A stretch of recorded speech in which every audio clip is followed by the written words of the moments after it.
अभी आपने सुना अगली बार पितरों का पोषण करने के बारे में बताया था अगली बार कि पितरों का पोषण कैसे किया जाता है। जो भी श्राद्ध के रूप में हम दान करते हैं पितरों के लिए, उनका पोषण होता है। चाहे उनको जल दें, चाहे उनके नाम का हम किसी को भोजन खिलाएं, जो भी कार्य करते हैं हम उनके पोषण के लिए। आज हम उनके मुक्ति के लिए बात करेंगे कि पितरों की मुक्ति कैसा होगा। अभी तो हम लोग उनके पेट को भरे, आप उनके कल्याण के बारे में सोचिए, उनका कल्याण कैसे होगा। भगवान राम को 14 साल का वनवास हो गया। भगवान राम 14 साल के लिए पिता के आज्ञा के अनुसार वह वन में चले गए। जब पिता की मृत्यु हुई तो भगवान ही है, उनको तो सब पता हो जाएगा। राम को 6 दिन गए हुए वनवास हो गया था, जंगल में गए हुए, और दशरथ जी ने 6 बार राम राम राम राम करते हुए अपने प्राण को छोड़ दिया, अपने शरीर को छोड़ दिया, परलोक को धाम को पहुंच गया। जब भगवान को यह ध्यान आया कि पिताजी अब नहीं रहे, भगवान उनको तो हर जगह विराजमान, उनको तो सब पता है, तो लीला है भगवान की। अब वह धर्म संकट में पड़ गए कि पिता का आज्ञा का पालन करूं या पिता को, हर बड़ा बेटा जो होता है वही अग्नि देता है, मरने के बाद पिता के पुत्र ही अग्नि देता है ना, जो बड़ा पुत्र होता है। कौन सा फर्ज निभाऊं अपने पिता के साथ। उनको अग्नि देने के लिए मैं राज्य में जा नहीं सकता क्योंकि पिता का आज्ञा है, तुमको न शहर में रहना है, न क्षेत्र में नगर में आना है, तुमको जंगल में रहना है। और वह छोड़कर आपको आना नहीं, 14 साल तक जंगल में ही रहना है। धर्म संकट में पड़ गए, अब तो करूं तो क्या करूं। लेकिन फिर भगवान राम के मन में आया कि पिता के आज्ञा का पालन करना ही परमो धर्म है, यही सही है, पिता की आज्ञा का पालन करें। भगवान राम ने पिता के आज्ञा का पालन किया। जो भी हो, गुरु हो, पिता हो, अपने लोगों के लिए, अपने शिष्य के लिए, अपने बच्चों के लिए जो भी वो कार्य करते हैं उचित के लिए करते हैं, अच्छा के लिए करते हैं। अहिल्या को श्राप मिल गया उनके पति द्वारा, जबकि अहिल्या का कोई दोष नहीं था। उस समय लगा कि मेरा पति तो मेरे साथ अच्छा नहीं किया, ऋषि ने तो श्राप दे दिया था उनको। लेकिन जब प्रभु के चरण लगा, प्रभु का साक्षात्कार हुआ, दर्शन हुआ, तब अहिल्या को समझ में आया कि जो हुआ सो अच्छा ही हुआ। इस भगवान के दर्शन के लिए लोग कितने सालों साल तपस्या करते हैं, लेकिन मेरे पति ने मेरे लिए जो भी किया अच्छा किया। श्राप तो दिया था, पत्थर का मूर्त तो बन गए थे, लेकिन हमारे लिए प्रभु राम ने चल के आया हमारा उद्धार करने के लिए। इससे बड़ी क्या बात हो सकती है। तो जो भी गुरुजन और जो भी पिता लोग होते हैं, जो भी अपने बच्चों के लिए करते हैं, वो अच्छा के लिए करते हैं। क्षणिक समय लगता है कि नहीं हमारे साथ अन्याय हो रहा है, लेकिन वो आपके लिए अच्छा ही होता है। कुबेर के पुत्र को नारद जी ने श्राप दिया था। उस समय कुबेर पुत्र को लगा कि, दोनों पुत्र को लगा कि अरे तो मेरे साथ गलत किए। लेकिन जब भगवान कृष्ण के आंगन में वृक्ष बनकर रहे, जब भगवान कृष्ण ने उनका उद्धार किया, तब उनको लगा कि नारद जी ने जो भी किया अच्छा ही किया। कम से कम भगवान का दर्शन तो हुआ, मेरा उद्धार तो हुआ, देव रूप में प्रकट हुए वो लोग। तो हम लोग चर्चा कर रहे थे पितृ के बारे में। अब अपने पितरों की मुक्ति कैसे करें। धुंधकारी के बारे में सब लोग सुने होंगे, प्रेत धुंधकारी। उसको प्रेत मुक्ति के लिए स्वयं उसके भाई दिव्य महापुरुष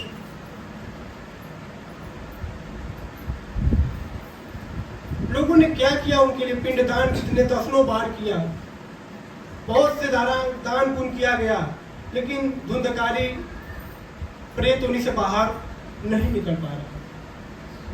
जैसे गांव के जो पूजा पाठ करने वाले ब्राह्मण लोग होते उन लोग से कहा गया तो लोग हाथ उठा दिए, भैया अब हमारे ऊपर कोई उपाय नहीं है। तब गौकर्ण ने 7 दिन की कथा करने का संकल्प लिया कि 7 दिन का हम कथा करेंगे धुंधकारी की मुक्ति के लिए। कथा प्रारंभ हुई, गांव शहर के लोग जहां जहां पता लगा लोगों को, सब लोगों ने उस कथा को सुनने के लिए आए। धुंधकारी भी भागे भागे आया, प्रेत तो था, शरीर तो थी नहीं। प्रेत खाना चाहता है लेकिन खा नहीं पाता है, सोना चाहता है लेकिन सो नहीं पाता है, कुछ सुविधाओं का भोग करना चाहता है लेकिन कर नहीं पाता। यही तो भोगदंड है। इसलिए तो हमारे शास्त्रों में प्रेत योनि को नीच योनि बताया गया है। मतलब सबसे कष्टदायी, सबसे पीड़ादायी अगर कोई योनि होता है तो प्रेत योनि होता है। वो कहते हैं ना, आत्महत्या कर ले, जहर खा ले। भैया जो जहर खाया उससे जाके पूछो क्या बीत रही है उसके ऊपर। यह जीवन जी लेना बेहतर है, लेकिन 1000 गुना का लाख गुना ज्यादा पीड़ादायक इस शरीर से वह होता है प्रेत योनि। उस योनि में कदापि नहीं जाना चाहिए। इसलिए हम लोग भगवत शरणागत रहते हैं, भगवान का भजन भाव करो, भगवान का चिंतन सुमिरन करो कि ऐसे योनि में कहीं भटक न चल जाएगा। धुंधकारी बहुत आसुरी बल थी इसके अंदर, बहुत मजबूत वो प्रेत था, उसकी मुक्ति नहीं हो पा रही थी। तब कथा की गई। जब कथा की गई तो भागे भागे धुंधकारी आया। जानते हो, जब कोई अचानक कोई बहुत तेज से हवा चलने लगे, कुछ ऐसा क्रिया होने लगे जो अद्भुत हो, जिसका कोई मतलब नहीं था कि ये चीज होने वाला है, तो मतलब कुछ या दिव्य है, कोई आसुरी ऐसी शक्तियों का डेरा जमा हुआ है वहां पर। हवा के रूप में आया एकदम तेजी से। सूत जी ने जब पहचान लिया उसको, ये धुंधकारी है। अब वो आया तो फिर सोचा कि मैं कहाँ बैठूं। सब लोगों ने अपना कुर्सी जगह ले बैठा था। अब प्रेत को तो शरीर तो है नहीं कि वो बैठेगा कुर्सी लेकर। उसको एक बांस दिखा। अब बांस में 7 गांठ थे, वो जो बम्बू गाड़ा जाता है, अंडा लोंडा लगता है ना। अब देखा तो नीचे उसके मूल में छिद्र था, उसी में जाकर वह घुस गया धुंधकारी। जब कथा का 7वां दिन सुना, उसके जो पाप थे वो क्या थे, वो कट गए। उस बांस को फाड़कर वह शरीर में, एक दिव्य शरीर में वह प्रकट हुआ, दिव्य शरीर में प्रकट हुआ। वही धुंधकारी जो प्रेत था। यह होता है सत्संग की पावर। इसलिए मैं वो बोला हूं ना कि पितृ विसर्जन पितृपक्ष चल रहा है। इस पितृपक्ष के समय आप सत्संग ज्यादा से ज्यादा सुनो। इसलिए मैं अगले बार कहा था कि सत्संग में आना आप जरूर। जितने दिन पितृपक्ष चल रहा है सत्संग ध्यान पूर्वक सुनना। कितने बार पिंडदान किया गया धुंधकारी का, कितने पूजा पाठ जब तक किया गया, उसका मुक्ति नहीं हुआ। यहाँ तक कि जो पूजा पाठ कराने वाले ब्राह्मण थे वो भी थक गए, हाथ उठा दिए, अब सिलेंडर हो गए कि अब हम नहीं करा पाएंगे, अब इसकी मुक्ति हमारे बस के बाहर है। तब 7 दिन की भागवत कथा कराई गई। उस भागवत कथा कराई गई, उसमें धुंधकारी की मुक्ति हो गई। पितृ प्रेत यही है ना, उस प्रेत योनि से क्या हुआ, मुक्ति मिल गई। तो जो आपके पितृलोक में जो पितृ हैं, जो भटक रहे हैं, जो पितृलोक में अड़के हुए हैं, जो प्रेत में आकर इधर उधर भटक रहे हैं, लोगों को व्याकुलता में भी लोगों को परेशान कर रहे हैं, इनकी मुक्ति का मार्ग एक ही उपाय है, भगवत शरणागत। आप कथा सुन रहे हो उनके लिए, श्राद्ध पक्ष में अपने पितरों के लिए, तो ये जो पुण्य है जो आप सुन रहे हैं, जो पुण्य को आपने प्राप्त किया, इससे आपकी पितरों की मुक्ति होगी। जो पितर आपके हैं उनको क्या होगी? मुक्ति। हाँ, आपके पितरों की मुक्ति होगी, उनका कल्याण होगा और वो कोई ना कोई अच्छे शरीर में आ जाएंगे, प्रेत से बाहर निकल जाएंगे। इसलिए भागवत जो कथा सुनाई जाती है, जो भी सत्संग सुनाया जाता है, इसको सुनना जरूरी है, इससे कल्याण होगा। जब दुर्योधन ने दुर्वासा ऋषि से कहा कि अपने 10,000 शिष्यों के साथ जाओ पांडवों के यहाँ जंगल में, उसमें जंगल में थे पांडव में, जाओ उनसे भोजन पाइए, अगर वो लोग भोजन न करा पाए तो उनको श्राप दे देना, किसी जगह मर जाए। अब दुर्योधन का विचार तो जानते ही हैं। दुर्वासा ऋषि दुर्योधन को बातों में पता नहीं कैसे आ गए, अपने 10,000 शिष्यों को लेकर चल दिए पांडवों की तरफ। जंगल में रह रहे थे पांडव बेचारे, वहां गए तो युधिष्ठिर मिल गए दुर्वासा ऋषि से। दुर्वासा ऋषि ने कहा कि मेरे 10,000 शिष्य हैं, हम लोग को भोजन कराओ। भाई संतोष महात्मा को बड़ा आदर सम्मान किया जाता था। युधिष्ठिर तो धर्मात्मा, उन्होंने कहा दिया ठीक है आप चलिए प्रभु हमारी कुटिया पर, मैं आपको प्रसाद ग्रहण कराता हूँ। जल्दी जल्दी भागे भागे आए युधिष्ठिर, अपने भाइयों को बताए, अपनी पत्नी को बताए कि महाराज जी आ रहे हैं, जल्दी से भोजन की व्यवस्था किया जाए। 10,000 शिष्य। दुर्योधन तो दूसरे मतलब से दुर्वासा ऋषि को भेजा, छल से। दुर्वासा ऋषि समझ नहीं पाए। तो जब युधिष्ठिर ने कहा कि अपने पत्नी से कि जो अक्षय पात्र है लाइए, भोजन फटाक से बना दिया जाए। तब उनकी पत्नी ने कहा उसको तो मैं धो दिया, क्योंकि 24 घंटा में कई बार भोजन देता था, चाहे जितना ले लो अक्षय पात्र से। हाँ, अब युधिष्ठिर का पक्का पक्का हिला गया। अर्जुन, भीम, नकुल, सहदेव सब लोग एकदम परेशान। अब क्या होगा? भाई संतों को वचन दिया जाता था, उसको पूरा किया जाता था उस समय। सब परेशान। तब जिसका कोई नहीं समझ साथ नहीं देता, उसका भगवान साथ देते हैं। तब लोग भगवान कृष्ण कृष्ण कृष्ण कृष्ण करने लगे। तो भगवान आए, बोले क्या हुआ? बोले प्रभु बड़ा धर्म संकट में पड़ गए हैं, अक्षय पात्र जो था वो धो गया है, और 10,000 शिष्यों को मैं कैसे भोजन कराऊं? मैं तो महात्मा जी से बोल दिया भोजन कराने की मैं व्यवस्था कर रहा हूँ, आप आइए 10,000 शिष्यों के लेकर। तो भगवान कृष्ण ने कहा इसमें घबराने की क्या बात है, अक्षय पात्र लेके आओ। बोले प्रभु धो गया है, अब तो 24 घंटा बाद ही काम करेगा। बोले लेके आओ। तो जब वो लेके आए अक्षय पात्र को, उसमें एक चावल हाँ लगा था। अब भगवान ने वही एक चावल पा लिया। जब भगवान एक चावल पा गए, उसको खा लिया, तो पूरा चराचर जगत, पेड़ पौधे फल फूल सबका पेट भर गया। दुर्वासा ऋषि के शिष्यों का सबका पेट क्या हो गया? एकदम फूल हो गया। जैसे किसी वृक्ष के जड़ में जल दिया जाए, वह जल उसके पूरे तना में, पेड़ पत्ते जगह सका फल फूल में हर जगह पहुंच जाते हैं, भया नहीं है। ऐसे जब हम प्रभु को याद करते हैं, परमात्मा का चिंतन करते हैं, परमात्मा का सुमिरन करते हैं, तो जो आपका सुमिरन होता है भगवान का, जो आप नाम जब तक करते हो, जो इसका पुण्य है, यह आपके माध्यम से वह आपके पितरों तक जाता है। उनकी क्या होती है? मुक्ति हो जाती है। आपने प्रभु का नाम लिया, अब प्रभु का नाम लिया तो परमात्मा पितरों को क्या करते हैं? तार देते हैं। इसलिए जो पितृ लोक में है लोग ना, वो हमारे आपके एक आशा रखे हैं कि मेरे जो है लोग, ये लोग भजन भाव करेंगे तो हमारी मुक्ति हो जाएगी। इसलिए भजन करोगे तो चराचर जगत जो सबका पेट भर जाएगा, और भगवान आपका कल्याण करेंगे, आपके पितरों का भी कल्याण करेंगे। इसलिए सत्संग सुनना बहुत जरूरी होता है। हाँ।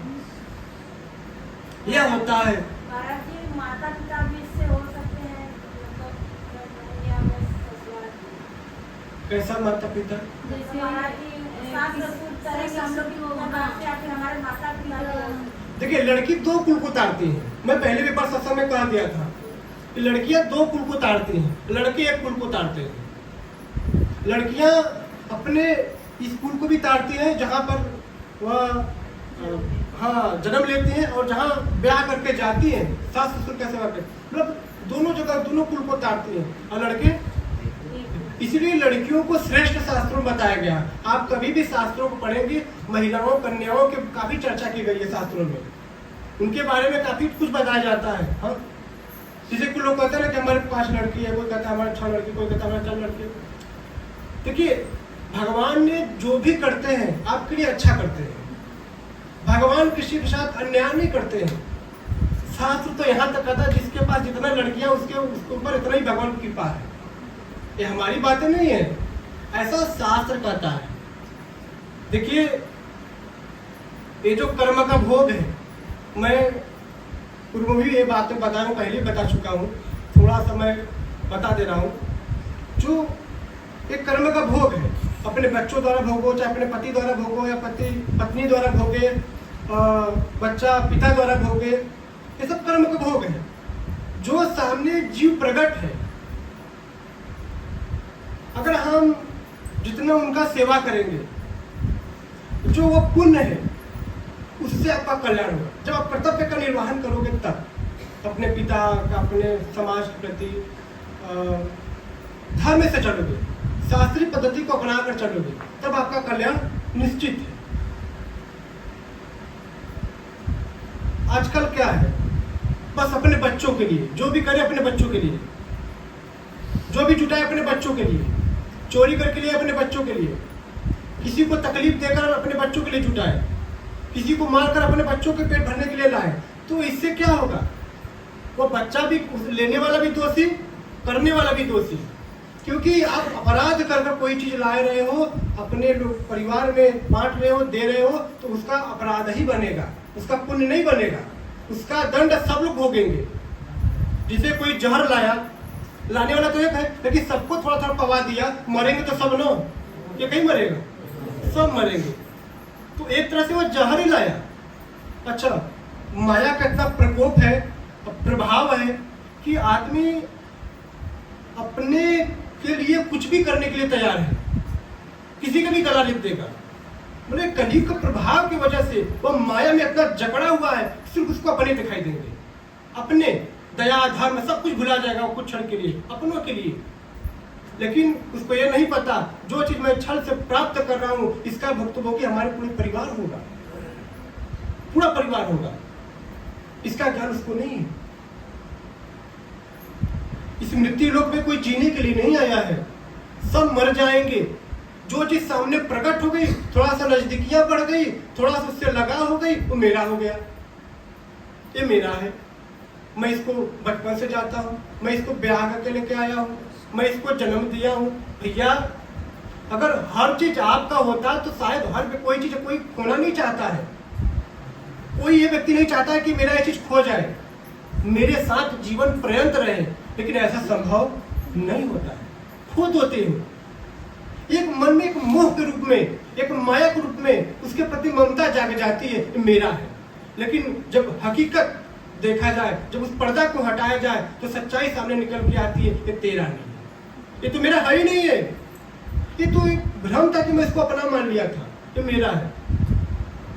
जब पर्दा हटा आंखों से, तब पता चला कि मेरा मेरा करते करते पूरा समय खत्म हो गया, वो मेरा हुआ नहीं आज तक। ये तो भोग के रूप में आई थी, एक माया, जिसका हम अपने शास्त्रीय पद्धति से उसके कर्म धर्म को अपनाना था, सेवा के रूप में। सेवा न देते देते हम उसको अपना मान लिए, मेरा है, मेरे अनुकूल चले, मेरे विचारों पर चले, मेरे बंधनों में रहे। यही करते करते क्या हुआ, वो भी चले गए, तुम भी चले गए। अगर इस दुनिया में कोई आपका है, कोई चीज, वह परमात्मा है, वह प्रभु है। मैं बार बार कहता हूं, कोई भी जीव हो, हर जीव में परमात्मा का स्वरूप को देखिए। कोई बुरा है, कोई अच्छा नहीं है, अगर मैं उसका सेवा कर दिया तो उसमें आप लालच या लोभ या अपना कोई निजी स्वार्थ मत देखो। हम एक सेवा के रूप में हर जीव में परमात्मा होते हैं और मैं निस्वार्थ भाव से सेवा दे दिया उसको, और उस करने धरने और उसका जाने, जो बोएगा सो काटेगा। आप क्या कह देते हो, मैंने उसके लिए इतना किया, मेरे साथ तो वही कर दिया, मैंने उसके लिए उतना कर दिया, वो मेरे साथ ऐसा कर दिया। वो तुम्हारा है कौन? यही अज्ञान है, यही मूर्खता है। जो भी करो एक परमात्मा के स्वरूप को मानकर, एक कर्तव्य धर्म के जो सेवा के रूप में जीव खड़ा है आपके सामने, उसका निर्वहन करो। अपना मान के चलोगे तो हमेशा पीड़ा में रहोगे, दुख में रहोगे, हमेशा समस्याओं में पड़े रहोगे। इसलिए शास्त्र के ज्ञान को जानना बहुत जरूरी है लोगों को। सब दुखी हैं, सब दुखी हैं, जिधर सर उठाओ सब दुखी दुखी नजर आ रहे हैं हमको। तो सुखी कौन है? असुख की कामना सब करते हैं, असुख कोई है नहीं। सुख इसलिए नहीं मिल रही उनको क्योंकि उनको सुख पाने का ज्ञान ही नहीं है। क्षणिक सुख की तरफ भाग रहे हैं। घर में टीवी नहीं है, पहले दिन आई टीवी, लग गई, 2 दिन 4 दिन बाद ताव से देखोगे, फिर धीरे धीरे करोगे बेकार है। क्षणिक सुख, मतलब परमानेंट सुख लेना ही नहीं चाहते। अब परमानेंट सुख है कैसे? मन में इच्छा हुई पैसा जुटा लूं, एक 18 लाख का 20 लाख का बड़ी गाड़ी ले लूं, उस पर चलूं, पता चला कि 1 महीना बीतते बीतते वो भी अच्छा नहीं लगा। क्षणिक सुख है। परमानेंट सुख कहाँ मिले? परमानेंट आपको सुख भगवान के चरणों में मिलेगा, भगवान के आश्रय लेने में मिलेगा, और कहीं परमानेंट सुख है नहीं। इस मान को चलो। जिस शरीर को आप पूरे जीवन संवारते संवारते सजाते सजाते रहते हो, वही शरीर आपको जवाब देने लगता है। कभी रोगी हो जाएगा, कभी आँख कमजोर हो जाएगा, कभी चेहरे में झुर्रियां आने लगेगी, बुढ़े होने लगोगे। कभी चमक रहा था, अब तो एकदम चेहरा भी बदसूरत होने जा रहा है।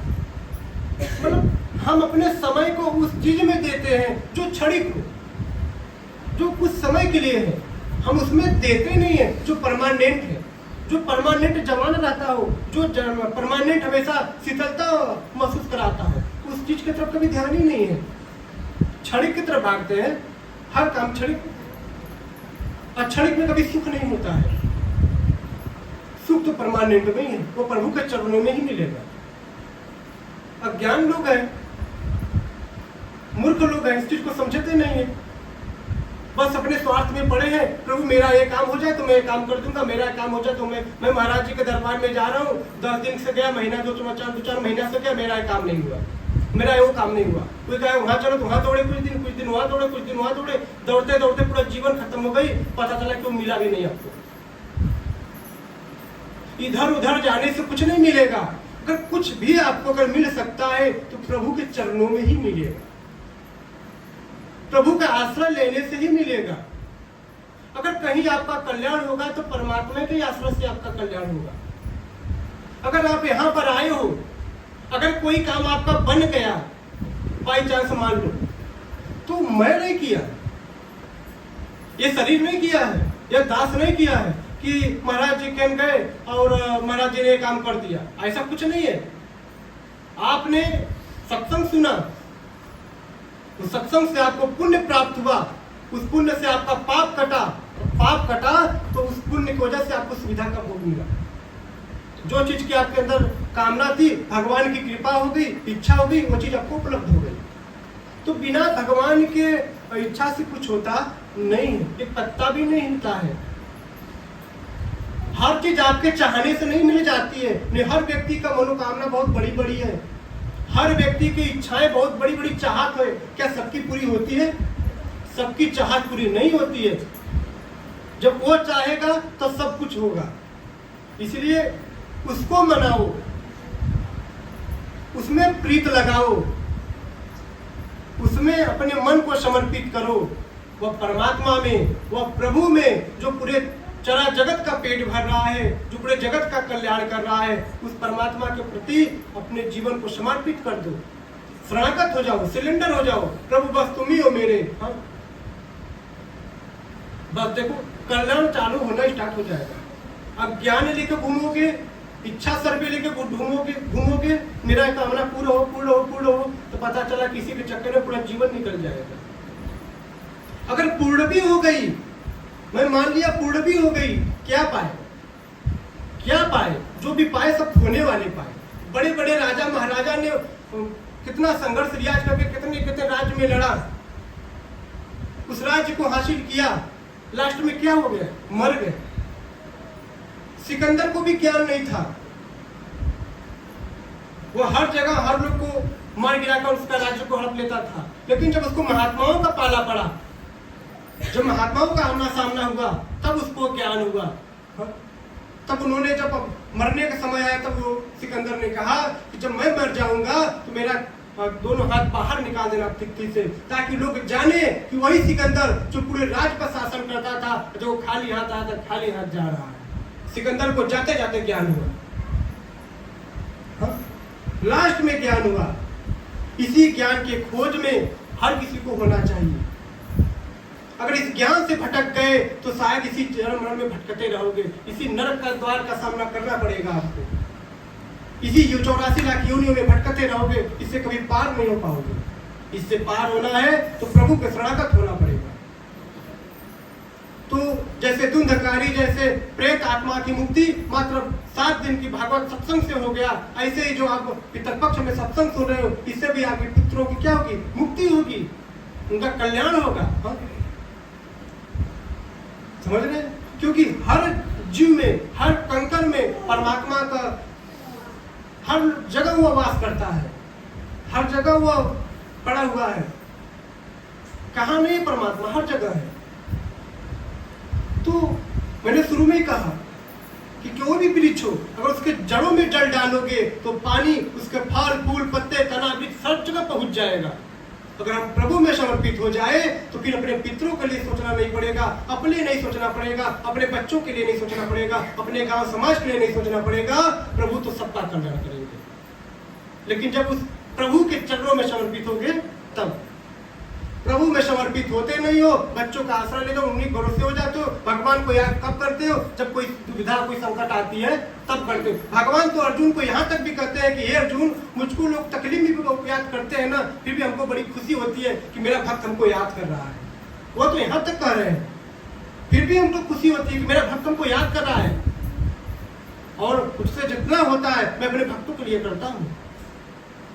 अगर भक्त उस योग्य बने, भजनानंदी हो जाए, धर्म के अनुकूल चलने लगे, तो भगवान उसको परत परत पर संभालने के लिए उसके साथ है। जैसे सुदामा, द्रौपदी, प्रमाण ये सब चीजें हैं। जब जब संकट में घिरे, जब जब समस्याएं उनके जीवन में आई, तब तक भगवान स्वयं जाके उनका रक्षा किए। आप दिन भर भगवान का नाम नहीं लेते हो, दिन भर पाप करते हो, जब संकट आ गए तो भगवान को याद करते हो। भैया कुछ धर्म के अनुकूल चलोगे तब ना भगवान आएंगे। जगह भी तो होना चाहिए भगवान को आने का। अब पूरा कचरा ही कचरा गाजे हो आगे, अब फिर कैसे आप तक पहुंचेंगे हो?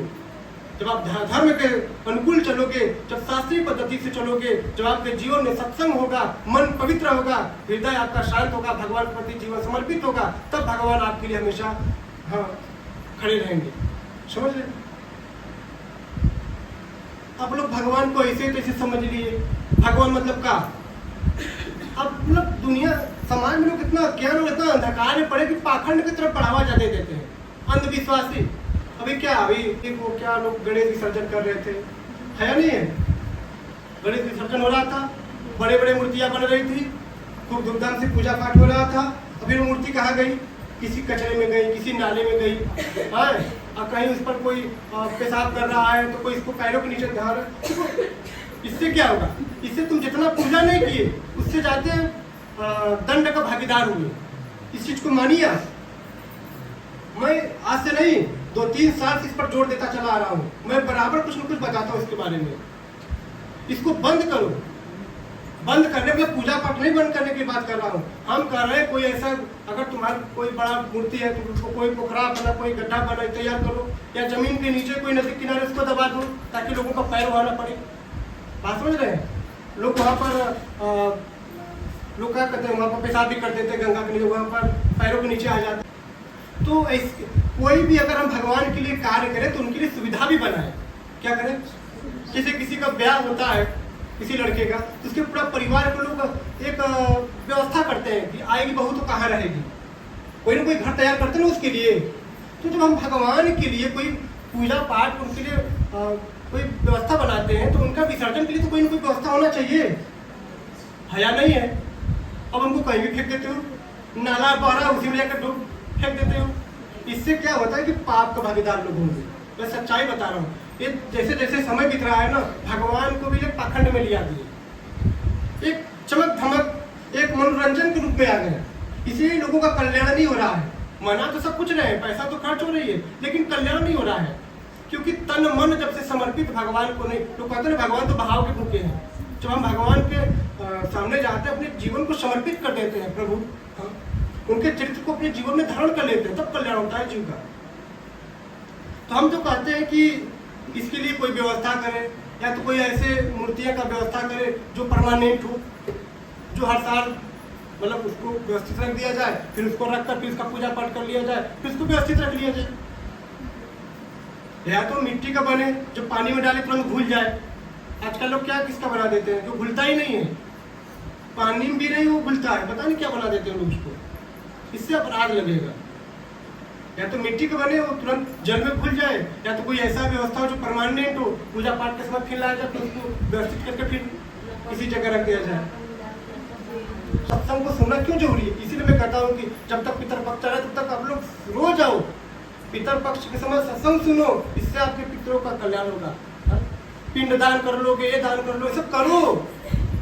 देखो ना, द्वंद्वकारी का कल्याण हुआ नहीं हुआ? भागवत जब कथा सुना तब उसका कल्याण हुआ। इस शास्त्रों की बात बता रहा हूँ। तो एक सत्संग में पावर है, तुरंत पशु पक्षी से मनुष्य बना सकता है मात्र सत्संग। इतने तेज होते हैं। सत्संग सुनाने वाला भी पवित्र होना चाहिए।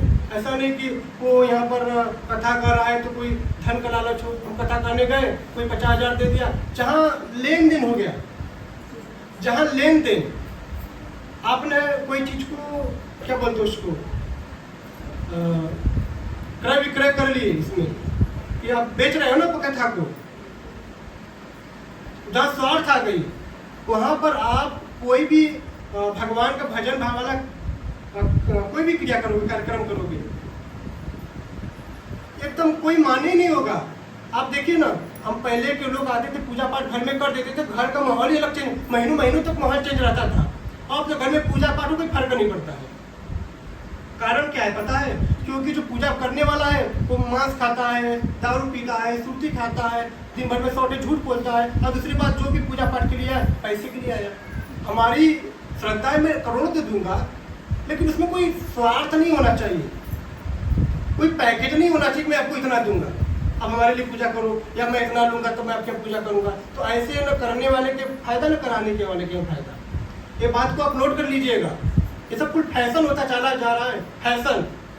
इस फैशन से बचो और घर में पूजा पाठ शुद्ध शाकाहारियों को और उच्च विचार वालों से कराओगे तो आपको उसमें आनंद और सुख मिलेगा।